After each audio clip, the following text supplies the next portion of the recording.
fenêtre sur l'emploi, et si la part variable, la négociation autour des rémunérations variables, c'était un peu l'outil miracle pour faire face à l'inflation, parce que c'est le sujet d'actualité de ces derniers mois, et j'ai peur que cela dure. On en parle avec Fabien Lucron. Bonjour Fabien. Bonjour. Ravi de vous revoir. Vous êtes déjà venu nous parler de ce sujet. Mais là, on va faire focus évidemment sur ce rapport à l'inflation. Directeur développement de Primeum.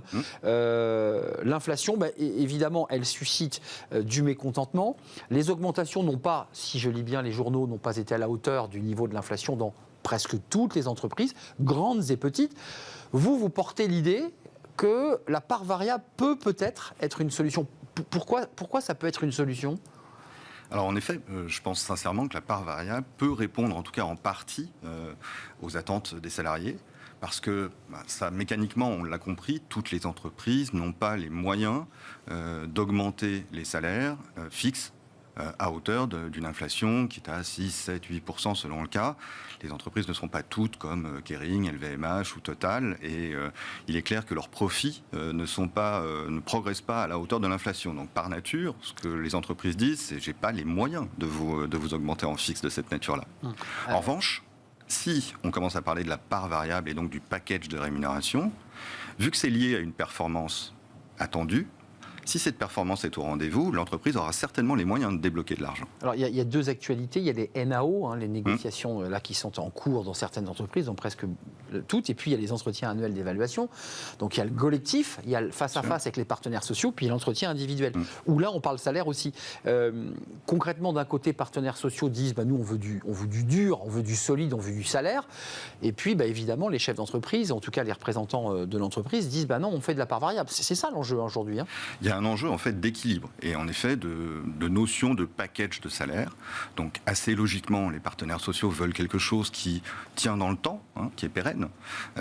Et évidemment, l'entreprise, elle, a tout intérêt à essayer de se dire, nous, ce qu'on voudrait, c'est associer une performance, parce que si l'année prochaine, le contexte économique ne nous est pas favorable, on ne peut pas se permettre d'avoir évidemment dépensé de l'argent sur les salaires. On ne peut pas augmenter de 7 et 8%. J'ai vu qu'il y a pas mal d'entreprises. On a eu la DRH de la Poste qui était à 3,5% d'augmentation. C'est à peu près dans la norme. C'est la norme. Ouais. Ça veut dire qu'on voit bien qu'il reste encore sur la part variable. Parce que ça, c'est une négociation très concrète. On se dit, mais tous les salariés peuvent être évalués, parce qu'il y a des secteurs où on se dit, c'est compliqué de se dire, tiens, je vous mets une part variable. C'est possible de le faire ou pas ?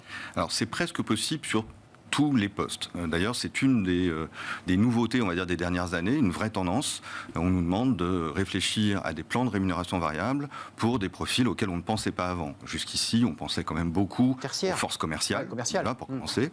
Et puis, petit à petit, en fait, on est allé chercher du variable sur des postes de financiers, sur des marketeurs. Aujourd'hui, on met en place des rémunérations variables dans le monde de la logistique, sur des préparateurs de commandes.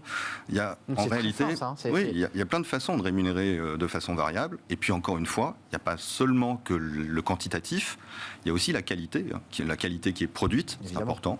Tout comme la qualité, d'ailleurs, qui est perçue par les clients. Donc. Mais ça veut dire que les entreprises utilisent cet outil d'une manière très fine.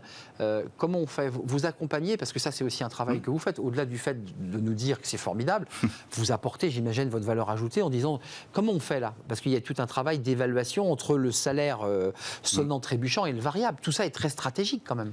C'est stratégique, et d'ailleurs, une des bonnes façons de le faire, de mettre en place un plan de rémunération variable, c'est de commencer par se dire qu'est-ce que je veux que ma rémunération variable soutiennent en termes de piliers stratégiques de mon entreprise. Ça ne va pas pouvoir de toute façon soutenir toute la stratégie. On va faire des choix et ces choix vont être reflétés dans le plan de rémunération variable. C'est quoi la proportion d'une REM variable ? Parce qu'on dit la REM variable, c'est quoi par rapport à un salaire ?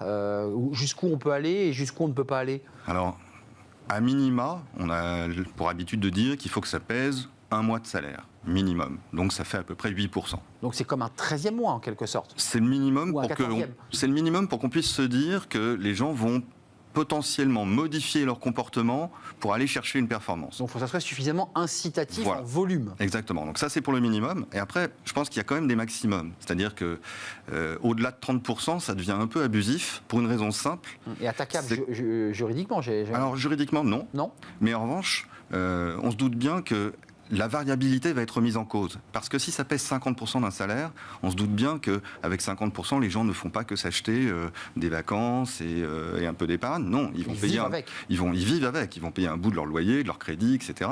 Donc on ne peut plus le rendre réversible. Vous voyez ? Donc c'est pour ça que 30%, à mon avis, est un maximum. Juste avant de nous quitter, vous avez des chiffres d'évaluation sur l'évolution de la rémunération variable ? Ça avance, c'est quoi le volume là aujourd'hui ? Alors on n'a pas encore de chiffres.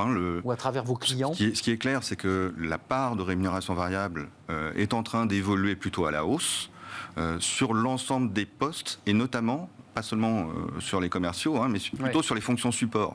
Ce que vous évoquiez, c'est bien ça, en fait, qui est très nouveau.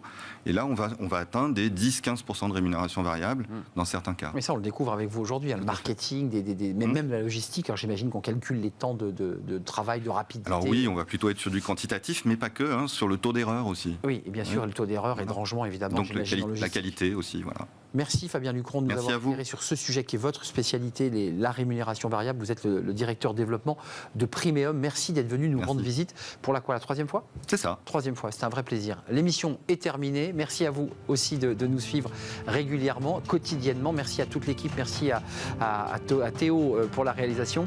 Merci à Alexis pour le son et merci à Nicolas Juchat, évidemment. Merci à Lily pour l'accueil invité. Merci à vous toutes et à vous tous pour votre fidélité. Puis les messages, évidemment, sur les réseaux sociaux. À très très bientôt. Je serai là demain. Bye bye.